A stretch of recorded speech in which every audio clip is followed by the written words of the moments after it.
So you can see here I have my folder, which has my website in it, and also a media folder inside of that folder where I'm putting my media. You might have set yours up similarly. Notice that I've named it using SEO, search engine optimization best practices, where it's all lowercase because case does matter on many servers for URLs, and then also there are hyphens between the words.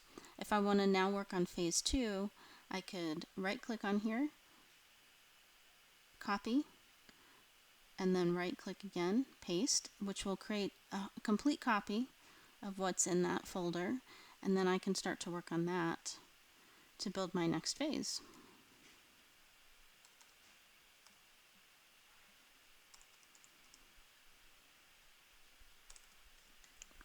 Now if I were on a Mac rather than a PC, let me go ahead and just move this to the trash.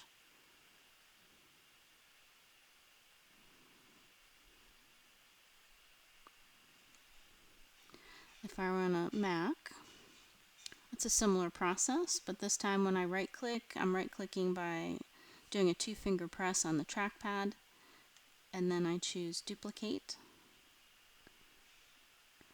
which is the same effect of copying that, all the contents, and I can change this name just like before.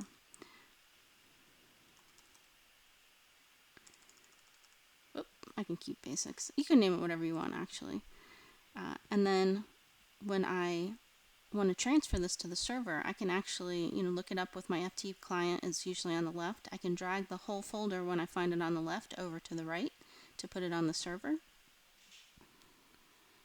And then also, if I want to compress it to send to the teacher to ask a question or to the Dropbox, then on a Mac, I right click and do compress. And this is the file I would send to the teacher. And if I were on a PC,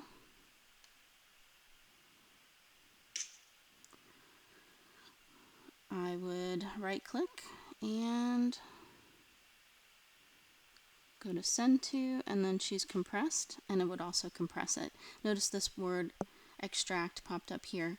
Make sure you don't put this folder on the server because it can't handle compressed files. And also when you want to, if you say you want to start with the solution code that I have already compressed in a folder, you have to make sure you extract this first. So sometimes students will go into that folder and start trying to actually alter the files, but first you have to extract it, which I believe on a PC you just click. Let's get rid of actually this one. Let's pretend like I just downloaded this. I can do extract, and then I believe it asked me where. I extract to, extract all. I want to do all, yes. And then it's asking me where, which is that's fine. So I'll take that location because it's the same folder.